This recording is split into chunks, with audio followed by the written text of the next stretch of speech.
Fala galerinha, bastidores de neurônios neuróticos, eu com a minha neuroninha aqui, estamos na produção aqui para mais um vídeo, preparando umas massinhas legais aqui para vocês, né?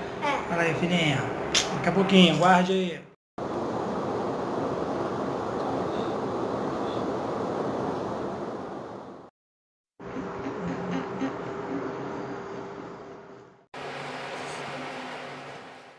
Vamos lá, vocês lembram dos neurônios? Os neurônios são as células especializadas em transmitir impulso elétrico, né? Ele é capaz de detectar um estímulo qualquer, dor, temperatura, frio.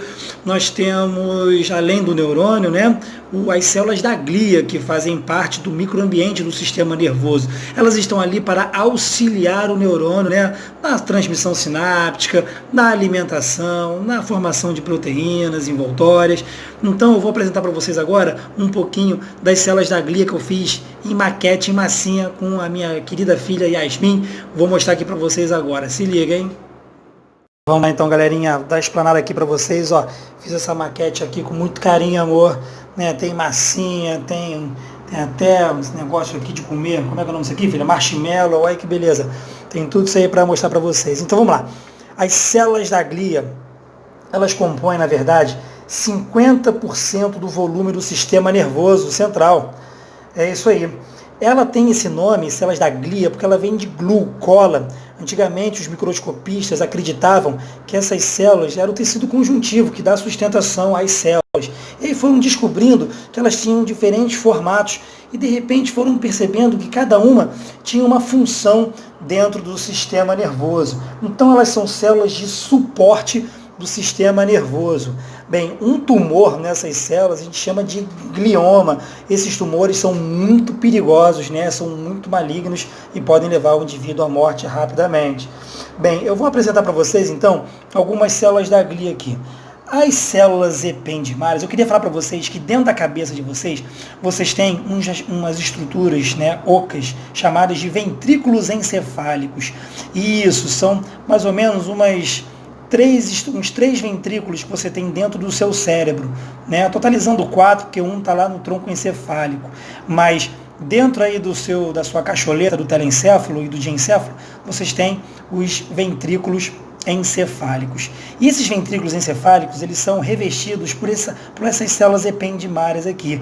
E elas têm uma função muito importante, que é produzir o líquor, né? O líquor, ele é muito importante na absorção de choques, né, e na manutenção também das células do sistema nervoso. Tá? Essas células também têm esses cílios, porque esses cílios ajudam na circulação desse líquido encéfalo-raquidiano. Show de bola. Nós temos também a micróglia. A micróglia parece uma barata. É esse verdinho que vocês estão vendo aqui, né? Essa micróglia aqui é como se fosse a faxineira do sistema nervoso, né? Se tiver uma injúria, um AVE, um acidente vascular encefálico, se tiver um tiro, uma pancada que tenha extravasamento de sangue, é ela que vai fazer a limpeza do microambiente. Então vamos lá, ela protege a célula do sistema nervoso de doenças, elas engolfam os micro-organismos invasores, né? Elas removem os detritos celulares, né? Os restos de células mortas. Tudo bem? Então nós temos aí as células ependimárias, as micróglias, e agora vamos falar aqui de vamos falar dessa aqui, ó. O que vocês estão vendo aqui? Um neurôniozinho bonitinho aqui, com um palitinho, um espetinho, e essa célula aqui chamada de astrócito, porque ela parece um astro, né? Uma estrela. Tá bem esquisita essa estrela aí, né? E o que vocês estão observando? Que ela tem um vaso sanguíneo e ela está levando o nutriente do vaso sanguíneo, né?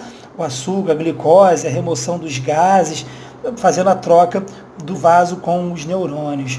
A gente chama isso de barreira hematoencefálica. Então essa barreira hematoencefálica é feita por essa célula da glia chamada de astrócito. Então vamos lá. Eles participam também da manutenção do ambiente químico apropriado para a geração dos potenciais de ação neuronais. Né? Já falei para vocês que elas fornecem nutrientes aos neurônios. E outra coisa muito legal, elas captam os neurotransmissores em excesso, né, participando do metabolismo dos neurotransmissores. Isso é muito bacana, né?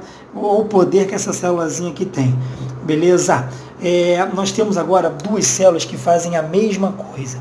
Nós temos essa célula aqui chamada de oligodendrócito e a célula de Schwann. Essa aqui cheio de marshmallow lindo, maravilhoso, gostoso.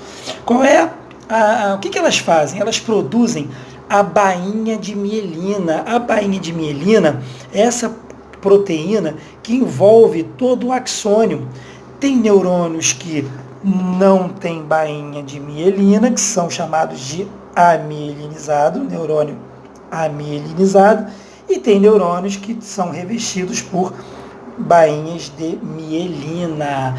Então, qual é a diferença do oligodendrócito para as células de Schwann?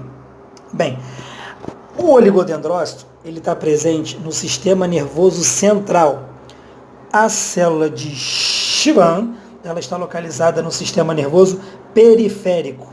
Bem, outra diferença clássica que a gente tem é que o oligodendrócito é capaz de fazer a bainha de mielina para vários centenas de neurônios que estão em volta dele. Já a célula de Schwann é como se fosse o personal trainer, né? Ela só atende um neurônio. Então, a célula de Schwann, essa aqui é uma célula de Schwann, essa aqui é outra célula de Schwann, essa aqui é outra célula de Schwann. Dependendo do neurônio, pode ter de 50 a 250 células de Schwann enroladas nele. Mas a diferença clássica é essa. A célula de Schwann, ela envolve apenas um neurônio, já os oligodendrócitos tem a capacidade de envolver vários neurônios em volta. Beleza, galera? Então, neurônios neuróticos tentando ajudar vocês no entendimento das células da glia. Valeu! Vamos lá, galera. Curiosidades finais. Bem, como eu falei, esse aqui é um neurônio mielinizado, cheio de célula de Schwann ao longo do seu axônio. Nós temos também, isso aqui no sistema nervoso periférico, nós temos no sistema nervoso central a mesma produção de bainha de mielina, só que formada por um oligodendrócito. E aí, de repente, nós temos doenças autoimunes, né? São doenças onde, como é que eu posso falar? O seu organismo começa a jogar contra o seu próprio organismo. É isso aí. Células de defesa começam a destruir células saudáveis. Existe uma doença, né? Umas doenças que são desmielinizantes. Ou seja, o sistema começa a devorar a bainha de mielina. A bainha de mielina, ela serve para fazer com que o impulso seja mais rápido. Né? Nós temos reflexos mais rápidos do que o outro por causa da bainha de mielina. A gente só consegue andar, fazer os movimentos, porque a maioria dos neurônios são mielinizados. A partir do momento que ocorre essa degeneração, esse desgaste da bainha de mielina por células do sistema de defesa, nós vamos ter as famosas escleroses, a esclerose múltipla e a esclerose lateral amiotrófica. São doenças muito tristes do sistema nervoso, onde vai deixando a pessoa incapacitante, né, em relação a movimentos. Ela vai ficando na cadeira de roda, ela vai perdendo movimentos, pode levar a óbito, sim. Então, a esclerose múltipla, ela acontece em todo o sistema nervoso central, né, praticamente no cérebro. E a esclerose lateral amiotrófica acontece com neurônios mielinizados da medula espinhal. Esse é o toque. Valeu. Agora eu vou. Fui.